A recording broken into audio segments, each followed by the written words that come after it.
All right, guys, so we cashed our free play today. Pretty easy win. I said they're probably going to win this by 20 plus, end up winning by 25. So we got that one done. We've now won 3 in a row. A lot of people very interested in our 3-unit play today because we rarely have them. And it was a crushing disappointment. Let me show you guys what happened. So we picked up the Flyers today, minus 114. The line was actually slightly better than that earlier on. But we got them at minus 114. That line ended up closing at minus 149, minus 150, depending on what book you're at. But we had a tremendous amount of value. And beyond that, we jump out to a 2-0 lead. We were sitting at 87% to win this game. The live line was at minus 800. And I'd be lying if in the back of my mind, I wasn't counting a little bit of my money already. And then Washington, with 3 goals on 9 shots in the second period, took the lead, and we ended up losing it. So look, we've had our share of bad beats in the past, but to have one, and look, this is not an official bad beat. A bad beat is classified as 90% or higher to win, but it feels like it. So disappointing to have one on a 3-unit play because they're so rare, and a game where we literally destroyed the closing line. Okay, how often do you see a line go from minus 114, and it was actually lower than that, it was like minus 105, minus 110, we get a minus 114.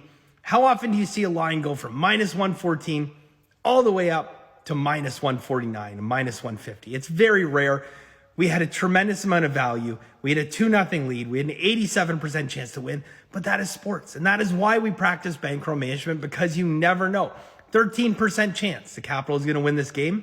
Just happened to be one of those days where they found it.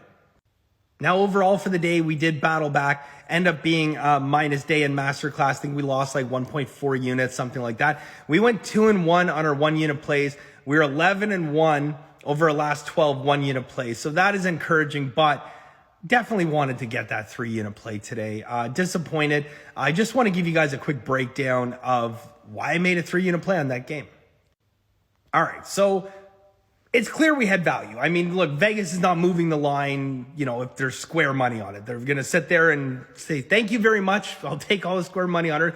They realized the line was mispriced, hence why they moved it from where I think it opened at like minus 105 all the way up to minus 150. Myself personally, I had 2 systems on it. Very nice systems, come in at 67 and 69%. Very good. But I capped this game as winning at 62 to 63%, which means the true line should have been between minus 160 to minus 170. So it closed around that range, minus 150, in and around there. Typically, value gets erased the closer to game time you get. It's unlikely, after all the sharps in the world are out there betting on games, that at the very end, there's going to be a really mispriced line. It happens, but it's rare. Okay, so we managed to find the value. I had a couple systems. I capped the game as being a massive edge. Like I said, I thought true line should be minus 160, minus 170 range. Closed to minus 150, close enough. But just disappointing that, especially considering we jumped out to a 2-0 lead. To be honest with you, probably rather would have gone down 4-0 to start the game, and that'd be that. But that's not what happened. So in recap, losing day today, even though we did battle back, we had a chance, even after losing a 3-unit play, it looked like we had a chance to still have a positive day or an even day. End up losing like a unit, 0.4, a unit and a half, something like that. Won our free picks, so we're going for 4 in a row. And last thing I want to leave you guys with is this. I was going to talk about this, my free pick, tomorrow, but I don't want to make my free pick videos incredibly long. I'll find something else to make my videos long with. So I want to talk to you guys about this really quickly. After yesterday, we went 9-0 on our 1-unit plays. We had a lot of 1-unit plays yesterday. Yesterday was the biggest day in terms of total units risk that we've had this year, and we had a great day. We went 9-0 on our 1-unit plays. Now, in the light of day today, I have people on Instagram and people on email sending me pictures of these big, massive parlays they hit. And this is like my mindset, okay? This is my mindset. I can be your friend, or I can be your coach and mentor and help you make money. I feel like everyone out there has friends. You have your circle, you have your friends. And I know, look, you come here, you watch me every single day, and you feel this bond, and I appreciate that. Look, I love this community. But I feel like I'd be doing you a disservice if I were to pat you on the back because you bet a 17 parlay and it hit.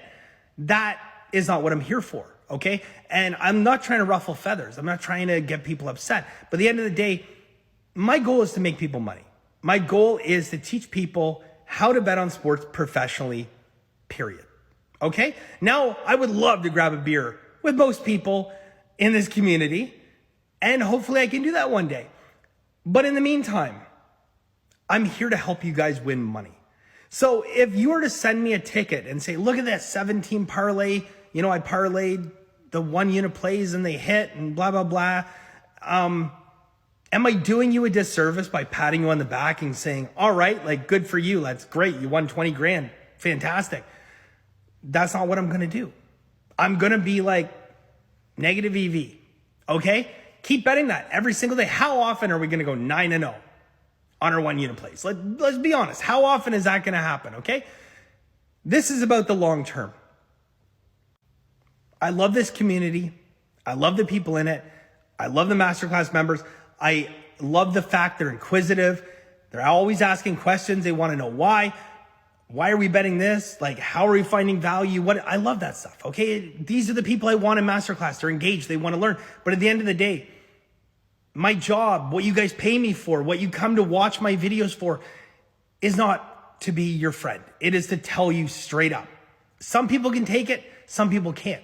And I shake my head at the fact that I will tell you what you're doing is wrong. Do it this way, you'll make more money. And people get upset about that. And I get it because like there's this bond because, you watch me every single day.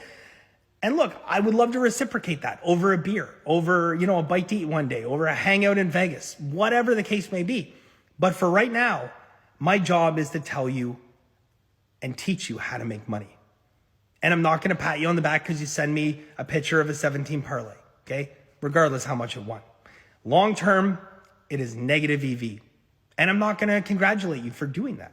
So at the end of the day, guys, look, I understand the excitement around sports betting, okay? It is exciting. I'm lucky that what I do for a living is fun, okay? There's a lot of people who work 9 to 5 boring ass jobs and they hate it. I love what I do. But at the end of the day, the excitement is secondary to what we're doing here. This is a business. We're here to make money, okay? If you were on Wall Street, you're working for Goldman Sachs, and you made a ridiculous, reckless trade that everyone recognizes is going to lose money long term, no one's going to pat you on the back. They're going to call you in the office and say, do it fucking again, and you're out of here. That's the reality of that world because they're there to make money. And so are we. So I love the community. I love you guys, but don't message me your 17 parlays because you're not going to get the response you might think from me. Okay? Too harsh? Maybe. But you know what? At the end of the day, you can hate me. You can say this guy's an asshole, but this asshole is going to put more money in your pocket because I'm telling you the right way to do things. 20 years as a professional sports bettor, guys. I've done every wrong thing you could ever think of in the past, but I've learned from my mistakes, and I will tell you guys the knowledge that you need, and I'll tell you guys the right way to do things, and you save the headaches that I had when I was younger. All right? Best of luck. I love you guys. Do things the right way. It's the only way to win at sports betting. We're going for 4 straight free picks in a row. Fingers crossed.